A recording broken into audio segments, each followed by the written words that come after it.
프로세싱 세라피라고 한글로 인지 처리 치료라고 하는데 이거에 대해서 저는 사실 저도 이제 말만 들은 것도 기억이 안 날 정도로 스쳐 지나갔던 것 같은데 이제 교과서 같은 데서 음, 이런 게 있다 정도? 근데 항상 뭔지 잘 모르겠더라고요. 자세한 설명도 없고 되게 생소한 거였고. 근데 이번 기회에 어떻게 기회가 돼가지고 이 인지처리 치료 CPT를 저희 수업 보훈처에서 적용을 하게 됐어요. 그래서 요즘에 이거를 공부하고 그 집단 프로그램 준비를 하느라고 좀 정신이 없는 상태입니다. 그래서 이 하는 김에 저가 좀 어떤 일을 하는지도 궁금해 하실 것 같고, 그 어떤 치료가 우리 센터에서 이루어지는지를 조금 공유를 드리려고 합니다. 근데 뭐 간단하게 드리고 마지막에 좀 참고할 만한 자료들을 어디서 볼 수 있는지 알려드릴 테니까 관심 있으시면 나중에 보시면 되겠습니다. 왜 안 넘어가? 네, PTSD의 근거 기반 치료들을 간단하게 소개를 해드릴 텐데, 제가 그 작년인가 올해 초인가에 그 학부생 인터뷰에 부끄럽게도 참여를 하게 돼가지고, 이제 학부생들이 오셨었는데, 그분, 그분들이 저한테 여쭤봤던 질문 중에 하나가, 이 센터에서 근거 기반 치료 같은 거를 시행하고 있냐, 이런 질문을 해주셨었어요. 되게 좀 부끄럽더라고요. 제가 거기에 대해서 그래도 공부는 조금 해가지고 알고 있긴 한데 저희 센터에서 시행하고 있는 게 딱히 없다라고 그때 말씀을 드려가지고 약간 좀 우리도 도입을 해야 되지 않나 하던 차에 사실 뭐 여러 가지 상황으로 인해서 이거를 못하고 있었는데 올해는 하게 되었고 뭐 그래서 저 열심히 해보려고 합니다. 예. 말이 조금 센 것 같은데. 그래서 PTSD의 근거 기반 치료들을 조금 소개를 드리자면, 일단 그 근거 기반 치료에 대해서 제일 쉽게 접할 수 있는 건 APA 사이트에서 잘 정리가 돼 있어서 이 사이트에 가보면은 좋으실 것 같습니다. 그 중에 그 PTSD에 대해서는 또 APA에서 출판한 가이드라인이 있는데, 여기 가이드라인에 지금 그 추천 치료로 이렇게 있습니다. 있죠.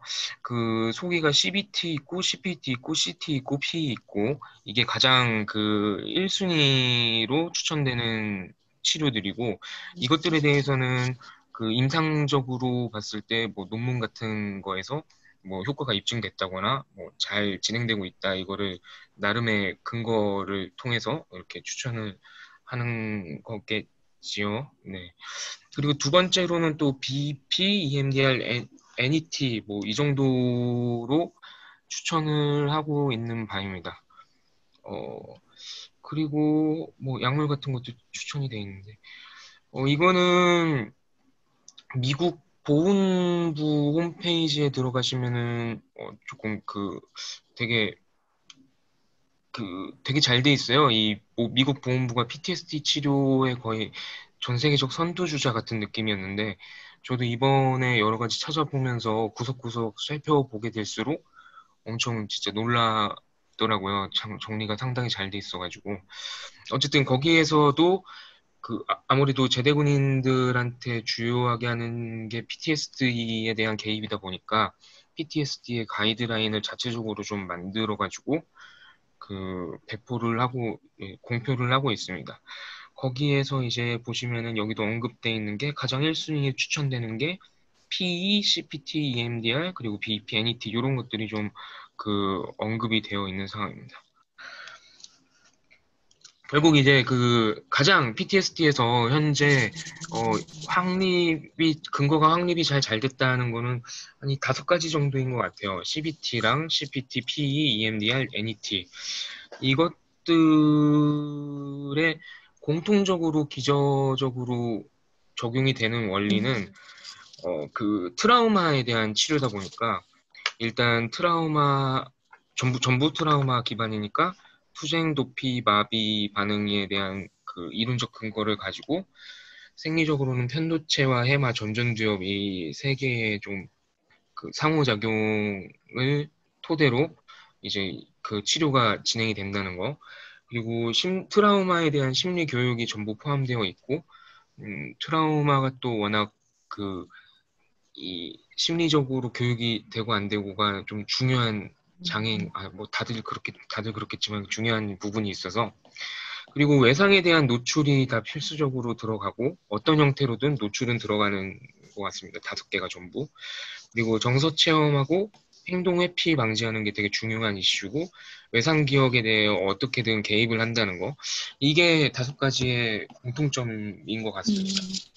근데 차이점은 사실 제가 TF-CBT를 막 이렇게 매뉴얼라이즈 된 거를 아직 접해보질 못해가지고, 이게 CBT라고 하는 거는 거의 모든 치료에 그 인지 들어가면은 다 CBT라고 이름을 붙이는 듯한 느낌이라 뭔가 딱 확립된 게 있는 건가 제가 잘 모르겠는데, 어쨌든 전통적인 CBT 관점에서 생각을 해본다면은 자동적 사고 수정과 회피 행동 방지, 이거의 트라우마에서 발생할 수 있는 문제들에 대해서 개입을 하는 걸로 알고 있습니다.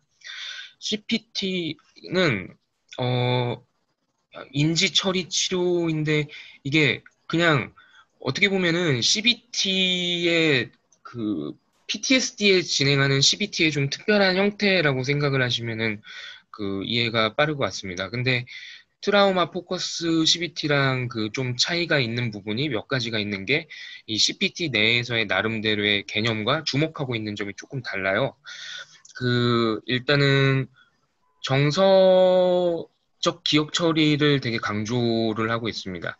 트라우마가 트라우마 기억이라는 게 인지적인 부분과 정서적인 부분이 있는데, 정서적인 부분이 해소가 안 되면은 이제 기억에 대한 수정이 어렵고, 그 정서 수정을 위해서 1차 정서를 파악해가지고 이거를 체험하는 것, 이거를 조금 초반부에 상당히 할애를 해서 설명을 하고 있고, 두 번째 특이점은 교착점이라는 개념의 도입인데, 이 교착점이라는 건 결국 CBT에서 보면은 약간 핵심 믿음이랑 조금 비슷한 부분이에요. 네, 다음에 또 소개가 될 테니까 일단 그 정도로 트라우마에 대해 사건으로 인한 부정적 신념으로 좀 설명을 하고 넘어가겠습니다. P는 이제 프롤롱드 익스포저에서 지연 노출 치료라고 국내에 좀 번역이 돼 있는 것 같은데, 외상 사건에 대해서 엄청나게 자세히 이렇게 상상 노출을 하고, 그걸 또 반복해가지고 이렇게 하면서 치료자가 그 기억 중간중간에 틈을 이렇게 메꾸고, 거기에 대한 대안적인 사고가 있는지 이런 것들을 좀 논의하고 이러는 과정으로 알고 있습니다. 이게 트라우마의 또 되게 외상 사건 기억에 대한 주요 치료 개입 포인트가 중에 하나가, 이분들이 사건에 대한 기억 자체에 되게 회피적으로 반응하다 보니까 기억이 되게 잘 안 하려고 하는 부분이 있고, 또 외상 기억이 너무 활성화가 되면 고통스러운 부분이 있어서, 이게 편토치랑 해마랑 붙어 있다 보니까 해마에 옛날 사건에 대한 기억을 교란시켜가지고 결국 기억이 순차적으로 내가 일반적인 에피소딩 메모리를 얘기하는 것처럼 되는 게 안 되기 때문에 계속 이런 증상들이 나타나는 거다, 뭐 이런, 제가 되게 말을 잘 못하는 것 같은데, 어쨌든 기억을 내가 되게 잘 처리하지 못하니까 증상이 남아있는 거다, 뭐 이런 포인트가 있는데, P랑 NET 둘 다 이 기억을 좀 순차적으로 재구성하고 계속해서 기억하도록 기억에 노출시키는 게 좀 많이 포인트가 되어 있습니다. 근데 이제 CPT 같은 경우에는 외상 사건에 대한 기억을 두 개, 노출이라고 할 정도로 P나 NET에 비해서 많이 하지는 않는 것 같아요. 어쨌든 P는 계속해서 기억을 이렇게 불러일으키고 노출시킨다는 점, EMDR은 조금 이거는 많이 소개가 많이 되어 있을 텐데, 외상에 대해서 얘기를 하면서 양측 자극을 제공을 이렇게 하죠. 그래서 제 생각에는 조금 여러 번 듣고 좀 읽었을 때 제가 생각하기에는, 어쨌든 외상에 대해서 노출을 계속 하는데, 노출이 될 때 막 증상들이 이렇게 올라오고 재경험 이런 게 올라오거나 해리 둔마 이런 거가 나올 때 해리와 재경험에 대해서 좀 안정화시켜주고, 아니면은 현재 자각을 해주게 하는 그런 걸로써 양측 자극이 좀 작용을 하는 게 아닌가, 뭐, 그 개인적인 생각이 있습니다. 사실 EMDR이 이제 그 양측 자극을 이렇게 하다 보면은 뭔가 인지적인 처리가 된다라고 얘기는 하는데, 사실 이거에 대한 기전이 아직 납득할 만큼 잘 설명되고 있지는 않은 것 같고, 저는 좀 그 안정화가 노출에 오히려 좀 도움을 주는 게 양측 자극이 아닌가 정도로 생각을 하고 있습니다. 개인적인 견해입니다. 잘 모르는 사람이 하는. 예. 그리고 NET 같은 경우에는 내러티브 익스포저 세라피인데, 내러티브라는 게 이제 이야기잖아요. 특히 이거는 복합 트라우마 피해자한테 되게 추천이 된다고 얘기가 되고 있어요. 이유는 이 내러티브라는 게 내 트라우마 사건에 대해서 진짜 나름의 이야기를 펼쳐놓을 수 있을 만큼 도와주는 건데, 이 치료 자체가 사건에 대한 이벤트를 계속해서 물어봐요. 근데 다른 것들이랑 조금 차이가 있다면은 인생 전체에 대한 나의 인생 전체에 대한 회고를 되게 중요시해요. 그래서 초기에 출생부터 지금 현재까지 쭉 나에 대한 이야기를 풀어놓는데, 그 사이에 이제 트라우마 경험들이 피할 수 없게 내 안에 자리가 잡혀 있겠죠. 그리고 복합 트라우마라는 거는 트라우마를 계속해서 되게 많이 겪은 걸로도 이제 그냥 단순하게 설명하면 그런데, 이 트라우마 사건들에 대한 기억의 그 발생 순서라든지 이거에 대해서 나의 영향이라든지 내 대처라든지 이런 것들을 되게 밀도 있게 논의를 하게 돼요. 그리고 심지어 나중에 치료자가 이것들을 다 기록을 했다가 자서전으로 트라우마 사건에 대한 자서전을 이렇게 만들어줘가지고 뽑아주는, 뭐, 그래서 내가 이 겪은 사건에 대해서 피해자가 그, 이 사건의 증인으로서 약간 나중에 증언을 할 수 있을 만큼 이 사건이 한 사람한테 어떤 영향을 끼쳤고 내 인생 가치관이 어떻게 바뀌었고 이런 것들을 이렇게 진술하는 뭐 그런 증언서 작성으로 치료가 마무리되는, 약간은 좀 사회 참여적인 게 되게 많이 들어가 있는 개념적으로 의도적으로 그런 치료라고 할 수 있겠습니다. 네, 이 5개가 있는데 조금 CPT에 대해서 좀 더 소개를 해보자면, 맨 처음에는 성폭행 트라우마에 대한 치료로서 이 사진에 계신 좀 되게 인품스러워 보이시는 교수님께서, 레식 교수가 처음 88년도에 개발을 했다고 합니다. 그리고 점차 오랜 시간 동안 되게 많은 임상 경험을 통해서 축적이 돼서 최근에 통합 매뉴얼이 발간이 되었는데, 굉장히 아쉬운 게 사실은 저희도 CPT를 도입을 결정을 하고 이 매뉴얼이 얼마 안 됐다는 걸 보고 번역을 저희 센터에서 하려고 했는데, 이미 다른 분이 올해 초에 번역 판권을 따셔가지고 무산이 됐던 되게 아쉬운 기억이 있습니다. 어쨌든 이분이 또 보훈부의 국립 PTSD 센터에 들어가시게 되시면서 보훈부의 제대군인 대상으로 이 CPT를 적용하는 거를 또 만드셨고, 그래서 2008년부터 2008년에 딱 보급이 되어서 10년 넘게, 그러니까 보훈부에서 되게 1차 치료로서 적용이 되고 있는 그런 치료입니다. 이 매뉴얼은 다운로드가 가능해요. 2008년 버전은. 나중에 소개를 드릴 때 보여드리겠습니다. 그리고 CPT의 좀 근거 이론으로서는 일단 성폭행 피해자로 시작을 했던 만큼 이분들이 일상생활을 지나가면서 긍정 강화가 되게 안 된다. 그러니까 무슨 일이 있어도 이렇게 긍정 강화가 안 되는 거. 되게 오래전에, 이거 인지치료 나오기도 전에 뭐 이런 얘기가 있었고, 그리고 학습된 모욕감, 이 성폭행 피해라는 거가, 그리고 트라우마 사건이라는 게 예측도 안 되고 통제도 안 되는 게 본질이다 보니까 여기에 대해서 어찌할 수 없는 그런 데에서 무력감을 느끼는 거, 뭐 이런 걸로 인해서 자존감 손상 이런 얘기도 있었고, 그러다가 이제 인지적인 강조가 스키마의 변형 쪽으로 많이 얘기가 되었던 것 같아요. 스키마랑 핵심 믿음이랑 되게 비슷한 느낌이긴 한데, 어쨌든 스키마는 핵심 믿음과 자동적 사고 이런 거 구분이 딱히 두지 않고 내 인생을 봤을 때 인생 전체로 형성된 나의 어떤 판단의 가치관, 방향, 인지적인 그런 방향 이런 걸로 제가 이해를 하고 있는데 이게 트라우마 사건으로 인해서 새롭게 생기는 참조 틀에 의해서 되게 영향을 많이 받는다는 거예요. 특히 주제가 안전, 신뢰, 힘, 통제, 자존감, 친밀감 이 5개의 영역에서 트라우마 사건이 스키마에 영향을 준다고 하였습니다.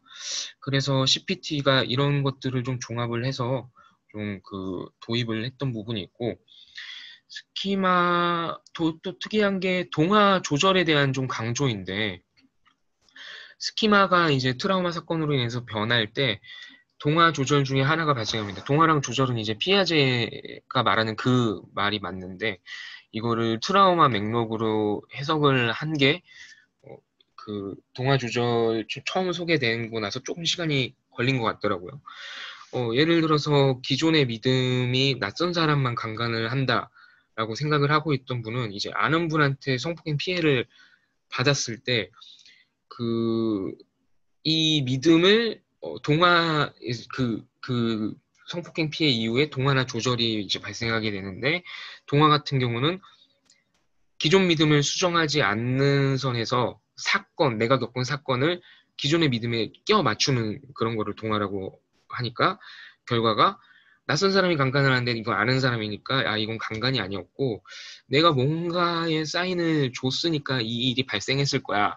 이렇게 강간 자체를 부정하게 되는 그리고 잘 인지하지 못하게 되는 그런 안타까운 식으로 흘러갔고 이게 제일 더 안타까운 거는 결국엔 나에 대한 자책이나 죄책감으로 돌아온다는 게 제일 안타까운 것 같아요. 반대로 이제 이거를 이제 적절하게 조절하는 게 필요한데, 기존의 믿음 낯선 사람이 많이 강간을 한다 해서, 이 아는 사람한테도 강간이 일어날 수 있구나 정도로 이제 사고가 조절이 되어 변해야겠죠. 이게 어떻게 보면은 적응이고, 동화 조절이 적응의 측면에서 소개가 됐었으니까, 어떻게 보면 조절이 되는 게 적응의 진짜 필수적인 부분일 거예요. 그리고, 피해의 원인을 나한테만 돌리는 게 아님으로써 좀 더 중립적이고 객관적으로 볼 수 있게 되고. 근데 이제 이런 것들의 영향을 좀 받아서 CPT에서는 일단 교착점이라는 아이디어를 도입을 합니다. 기존의 인지행동 치료가 사실은 현재의 생활에서 계속 일어나고 있는 자동적 사고를 통해서 이제 그거를 계속 수정하면서 단기적인 기분 변화를 계속 연습시키고 그 자동적 사고들이 모였을 때 이제 중간 신념이라든지 핵심 신념이라든지 내가 이제 좀 뿌리 깊게 형성된 믿음으로써 다른 믿음들을 되게 대안적 믿음을 생각 안 나게 하고 기존의 믿음을 계속 유지시키게 하는 그런 핵심 신념 수정 이런 순서로 가잖아요. 근데 CPT가 아무래도 딱 회기가 정해져 있고 빨리빨리 넘어가야 되는 그런 포인트가 있는 게 있을 것 같고 또 아까 이런 구분 없이 전체적인 스키마 정도로 이렇게 하는 게 스키마에 영향을 받는다라는 그 맥락을 채택을 해가지고 그런 것 같기도 한데 이 교착점이라는 아이디어를 도입을 하는데 왜 이렇게 많이 꼬이냐. 예, 어쨌든 교착점은 트라우마의 회복을 방해하는 믿음이에요.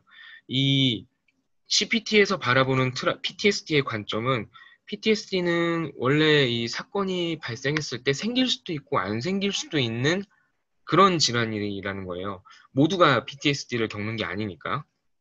근데 이분이 PTSD 증상으로 급성으로 발생을 다 하지만 어떤 사람들은 점차 회복하고 어떤 사람들은 회복을 못하는 와중에 회복을 방해하는 그런 포인트 되는 믿음이 있다는 그게 이제 교착점의 개념입니다. 근데 이거는 동화로 인해서 강화가 됐거나 기존의 동화적 신념이 강화가 됐거나 조절이 되긴 됐는데 너무 오버해서 조절이 됐다. 이 두 가지 중에 하나가 교착점의 형성일 거고, 교착점, 다음에 말씀드릴게요. 정서로부터 이제 회피 방지, 그리고 정서 자극 인식, 기본 정서, 2차 정서의 분리, 이거에 좀 주안을 맞추고 있고, 여러 가지 작업지들의 굉장히 구체적이고 상세한 예시를 되게 제공함으로써 그 참여자들이 좀 쉽게 다가갈 수 있을 뭐 이런 것들. 아예 그러니까 약간 인지행동 치료에서 되게 단계적으로 많이 가는 거를 좀 한 방에 좀 해결을 하려고 하고 예시를 딱딱딱 주는 느낌? 예, 그런 느낌으로 다가오긴 합니다. 그리고 동화에서 발생하는 죄책감이나 자책을 수정하되 과주절로 가지 않게 하는 거, 이런 것들이 CPT의 좀 주요 포인트라고 할 수 있겠습니다. 뭐 생물학적 모형을 보면 이거는 PTSD의 모형이기도 한데, 이 전전두엽과 편도체와 이제 생리학적 조절을 하는 이 세 가지가 그 상호작용을 할 때 위협적인 사건이 오면 아미그달라에서 딱 캐치를 해서 생체 반응과 함께 전전두엽으로 이렇게 사건에 대한 정보를 넘기고, 그럼 전전두엽은 이제 의사결정에 대한 메커니즘을 통해서 이 사건이 더 이상 위협이 되는지 안 되는지 사건의 종결을 이제 통보하게 되고, 그럼 생체 반응이 아미그달라가 진정되고 생체 반응 멈추고, 이게 이제 보통 스트레스풀한 이벤트를 되었을 때 그 간략하게 세 개의 상호작용을 하는 거를 설명을 하는 겁니다. 근데 이제 문제는 너무나 이 심각한 위협 사건이 발생했을 때 이제 조그만한 다른 연관되는 자극이 이제 조건 자극으로서 아미그달라를 계속해서 자극하게 되고, 이게 생체 반응을 일으킨 다음에 전전두엽으로 가는데, 전전두엽에서 그 아미그달라로 가는 통로가 끊긴 거예요. 아미그달라가 너무 계속 과활성되다 보니까. 그래가지고 증상이 계속 남아있다. 예, 이것들을 좀 시사했던 그 2000년도 연구가 있는데, fMRI 연구고, 이, 어, ABC 세 가지의 자극을 줘서 뭐 뇌 활성화를 본 그 연구입니다. 이게 사진을 하나 던져주고, 이 위에 있는, 삼각형의 맨 위에 있는 사진을 던져주고, 이 밑에 거랑 그 매칭시킬 때 뇌가 어떻게 변하는지를 본 거예요. A 같은 경우에는 그냥 이 사진으로 돼 있는 거고, B는 이게 무서워하는 거냐, 화가 나는 거냐, 이 투쟁 도피에서 약간 인지적인 처리를 평가를 하게 하는 거, 레이블링 하게 하는. 그래서 A는 아미그달라 자극, B는 이제 그 전전두엽에 좀 더 자극하고, C는 이제 컨트롤로서 중립적인 거, 이렇게 해가지고 봤던 연구입니다. 그럴 때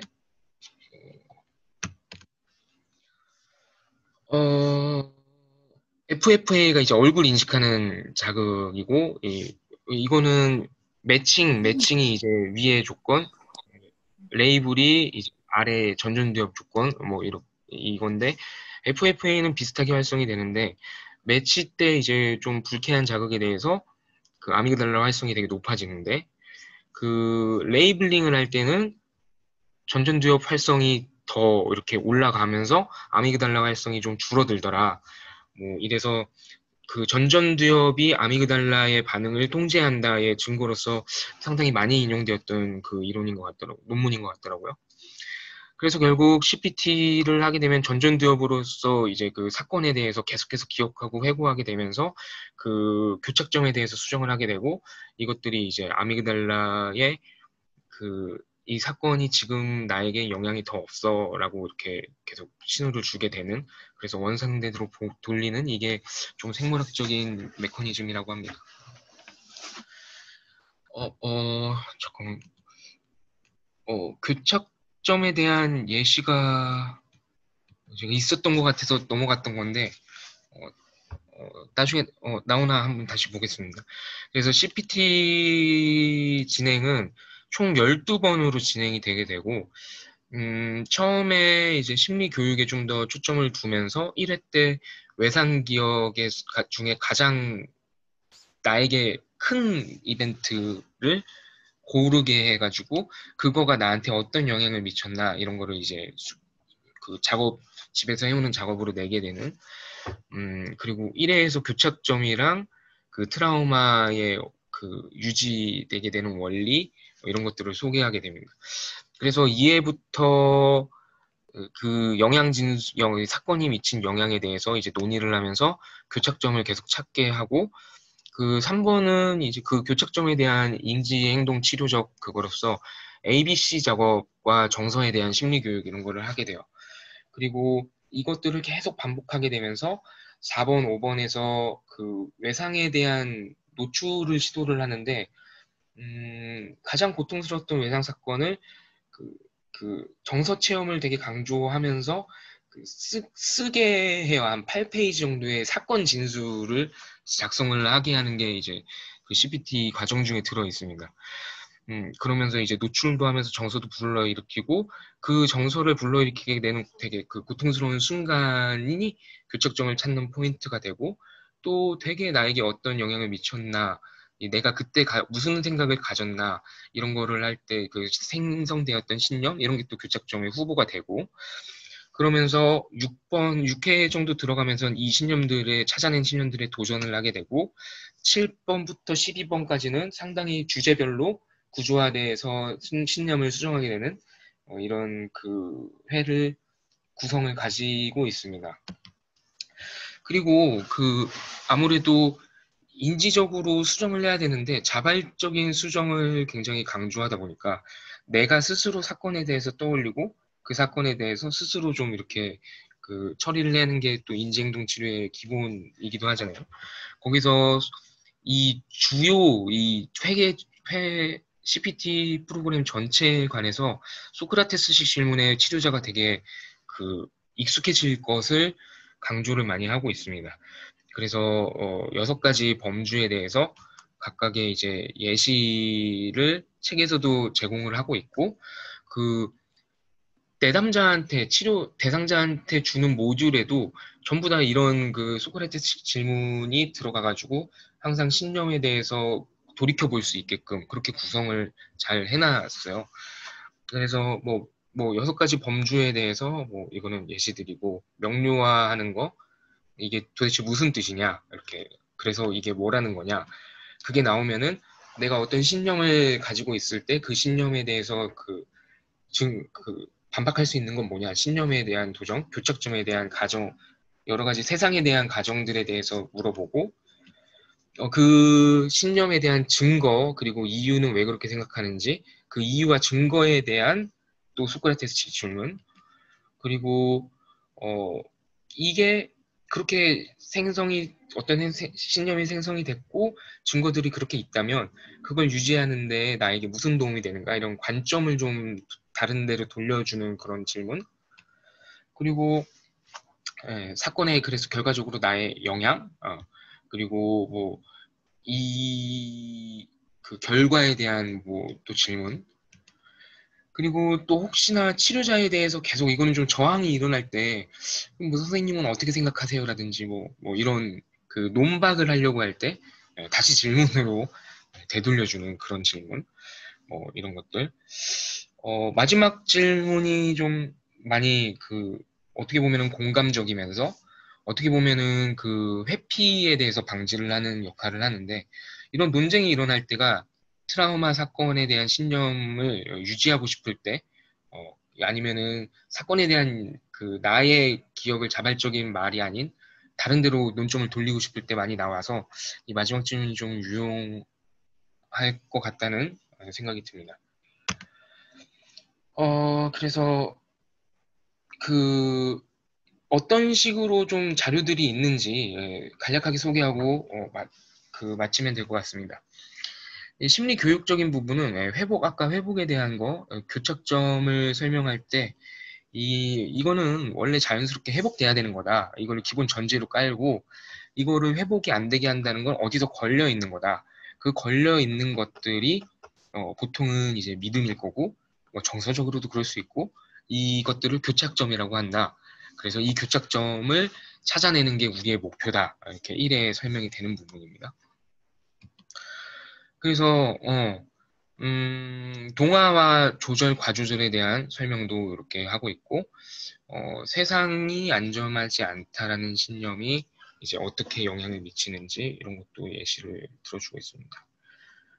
이렇게 신념이 이렇게 강화되거나 과조절하는 거, 뭐 아무도 못 믿는다 이런 거는 기존에는 이제 믿을 수 있었는데 아무도 못 믿게 됐어. 이거는 너무 극단적으로 간 거죠. 그 세상의 모든 것 다 위험해. 예, 세상은 절대 믿을 수가 없어. 뭐 이런 거 과조절.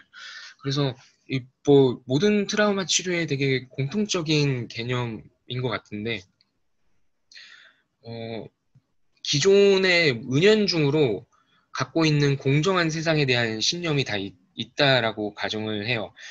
권선징악이라든지, 뭐, 안전하다라든지, 왜, 그, 막 비행기 사고 나도 나는 나한테 안 일어났으니까 약간 남 얘기 같고 이런 거, 이런 게 다 은연중에 깔려있는 이런 기본적인 가정 때문이라고 보는데, 그런 가정이, 너무 과조절되는 거를 이제 조절로 세상은 믿을 수 없는 게 되게 많지만 그래도 내가 믿을 수 있는 게 있어. 이렇게 되게 대안적인 사고를 할 수 있게 되는 이게 트라우마 치료에 되게 중요한 것 같아요.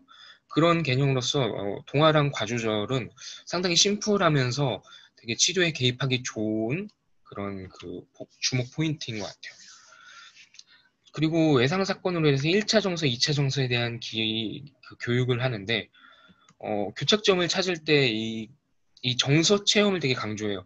어떤 정서가 일어나면은 그거를 피하려고 하지 말고 많이 느껴라. 그리고 정서 체험이 계속되지 않을 거라는 거, 그리고 그걸 안정화할 수 있는 거, 이것도 교육이 다 들어가는데, 음, 정서에 대해서는 6가지 그 기본 정서의 모델을 차용을 했다가, 아니, 5가지 기본 정서에 대한 그거를 차용을 했다가, 지금 이거는 옛날 판인데, 최근에 업데이트된 거는 부끄러움, 아니, 그 수치심하고 그 자랑스러움, 수치심이 부끄러움이지. 죄책감하고 자랑스러움, 이거 2개를 추가해서 8개의 축으로 평가를 하게 해요. 어떤 그 정서가 들 때 이 정서를 명명하기 되게 힘들어 하니까 여기서 이 정도에 따라서 잘 찾아봐라.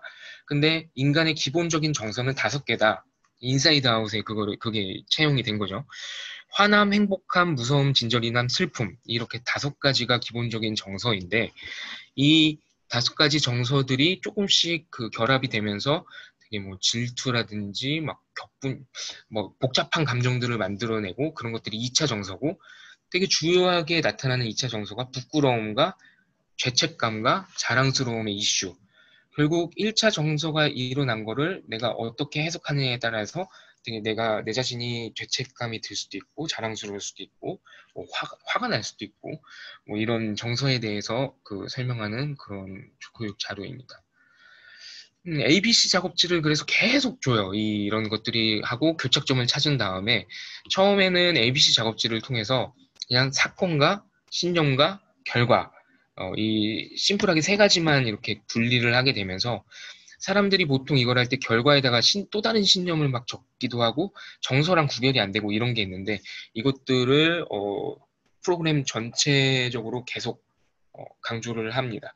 그래서 ABC가 잘 돼 있는지 요거는 좋은 예시인데 그 교전 베트남전에 참전하신 분들이 실제로 되게 많이 생각하시는 그 ABC인데 B가 말이 되는가 그리고 나중에는 당신 자신한테 어떻게 그 말할 것인가 그래서 아예 이 예시까지 약간 주입식 교육인 부분이 있어요. 그래서 B가 말이 되는가에서 올바른 그 제일 이상적인 답변은 한 번 실수가 뭐 이런 게 아니다. 뭐 이런 거.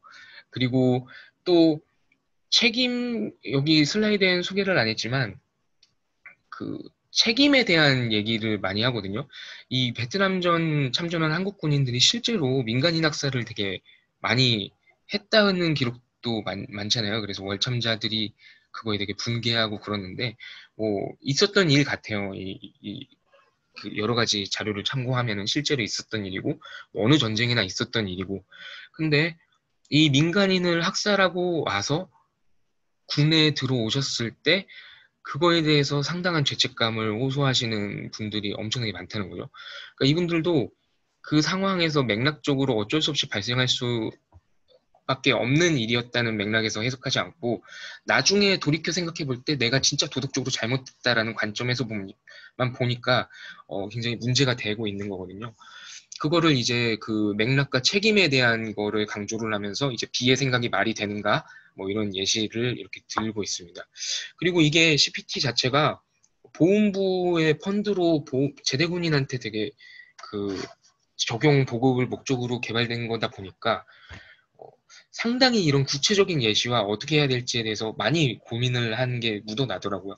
그래서 매뉴얼을 보시면 특히 이 전쟁에 대해 참여하신 분들에 대해서 어떻게 좀 접근을 할 수 있는가, 나아가서 전반적으로 되는 거 비슷하니까 PTSD가 그것들을 좀 많이 참고하실 수 있을 것 같습니다. 문제적 사고 유형 점점 이제 그 소크라테스식 질문들을 섞으면서 심화를 이제 스스로 하게 되는데 이거는 인지적 오류 찾는 거랑 상당히 사실 그거죠. 예. 그리고 나중에는 신념에 도전하기 ABC를 확장해가지고 이런 대안 사고들이 이런 게 있을 것이다. 이런 것들 그리고 신뢰 문제의 모듈, 나중에 이 5가지의 주제에 대해서 이런 모듈들이 다 있어요. 이거를 아예 주고 잘 읽어보게 한 다음에 내 사건은 어떻게 적용할 수 있을까 이런 거를 갖고 오게 하는 이런 식으로 치료가 진행이 된다고 할 수 있겠습니다. 잠깐만 여기서 보면은 교착점이 이 신뢰에 대해서 교착점이 여기에 그 해결 방법에 좀 소개가 돼 있는 것 같은데 사실은 사람마다 되게 각자 다르겠지만 결국은 이 교착점이라는 거는 그 심플하게 나눌 수가 있어서 마치 인지행동 치료에서 결국엔 나에 대한 부정적 생각이나 능력에 대해 관계나 능력에 대한 그 핵심 신념이 2가지로 나뉜다 이렇게 할 수 있는 것처럼 신념 같은 경우에서는 결국 아무도 믿을 수 없다. 그 안정 같은 경우는 위험은 언제나 존재한다. 나는 거기에서 되게 무력했다. 이런 것들이 교착점의 예시를 들 수 있을 거예요. 이게 앞선 회기 동안에 ABC 작업 그리고 심리 교육을 통해서 조금 자극이 되고 슬슬 인지적 오류들을 설명하면서 트라우마가 영향을 주는 스키마 5개에 대해서 이렇게 모듈을 주고 그거를 해오고 치료자는 계속해서 피드백을 주고 그 마지막에는 다시 한번 내 사건에 대해서 어떤 영향이 있었는가를 평가하면서 얼마나 신념이 변화를 했는지 교착점이 얼마나 변화를 했는지 그리고 그거에 대한 발발하는 정서나 증상들이 어떤지 이거를 매주 PCL5라고 이제 PTSD 체크리스트 이거를 통해서 매주 이렇게 체크를 해서 치료 진척을 보는 이게 CPT 치료의 개관이라고 할 수 있겠습니다. 참고로 네.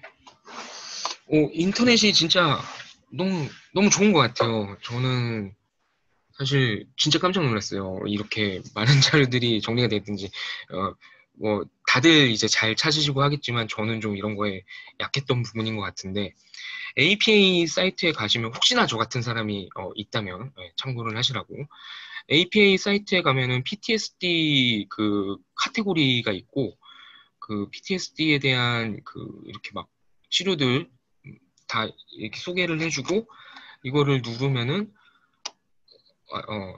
CPT에 대해서 눌렀을 때 이 치료가 어떤 게 있고 이렇게 매뉴얼들을 다 다운로드 받을 수 있게 해주더라고요. 그리고 임상심리학회에 가면은 역시 진단별로 이렇게 어떤 진단들이 있고 이 진단을 하나 누르면 PTSD다 하면은 이렇게 PTSD에 이런 치료들이 좀 보고되어 왔고 연구가 된다. 여기서 이제 EST, APA 임상심리학회에서 이제 엄격한 기준에 따라서는 어느 정도의 근거가 있다. 그래서 이거에서 CPT를 눌러보면은 이렇게 나오고 2015년도에 다시 이제 새로운 기준으로 또 모으고 있는데 이거를 이거 크리테리아에 누르면 그 근거 기반 치료 지금 근데 그 화면을 보여주고 계신 거예요? 저만 안 보이는 거예요? 저도 반대로 안 보입니다. 네, 헤이. 잠깐만요. 죄송합니다. 어떻게 하지? 지금 뭔가를 보여주고 계시는데요? 네네. 부분 공유나 이런 거 해가지고 하면 될 것 같은데. 지금은 돼요? 지금은 인터넷 창 보여요. 예, 보여요. 인터넷창이에요. 예, APA 사이트에 이 트라우마 그리고 이거를 이렇게 스트롱 레코멘드 이렇게 해서 치료 여러 가지 있어서 CPT 하면 이렇게 자료들 이렇게 다운받을 수 있고 임상분과에서 장애별로 했을 때 이렇게 뭐 EST 이 EST 기준 누르면은 EST가 뭔지에 대한 이런 논문도 바로 링크가 되고 여기 CPT에 대해서 누르면은 CPT에 대해서 이런 것들이 있고 뭐 매뉴얼 이렇게 다 여기서 받을 수 있고 뭐 이 워크시트 같은 거 이런 것도 다 다운이 되게 이렇게 되어 있습니다.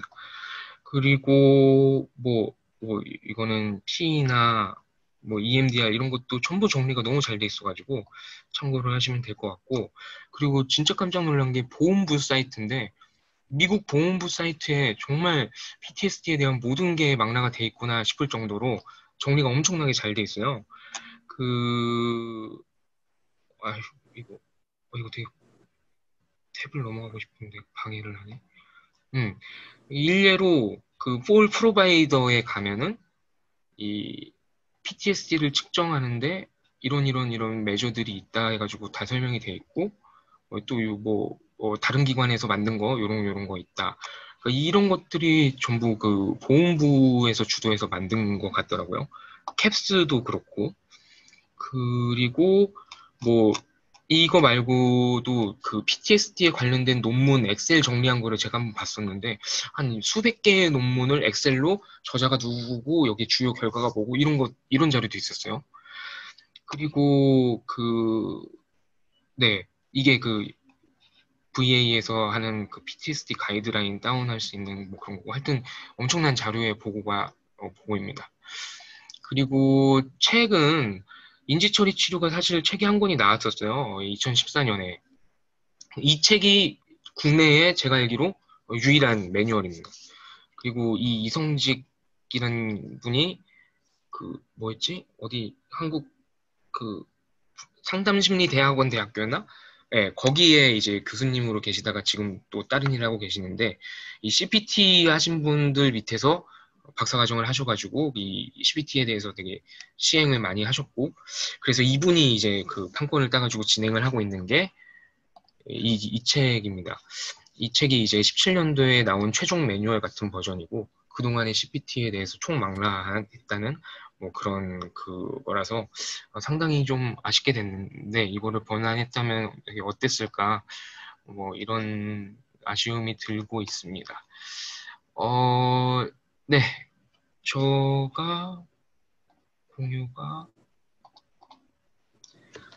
저의 발표는 여기까지 하겠고, 질문 있으신 분들 마이크 켜줘서 해주시면 될 것 같아요.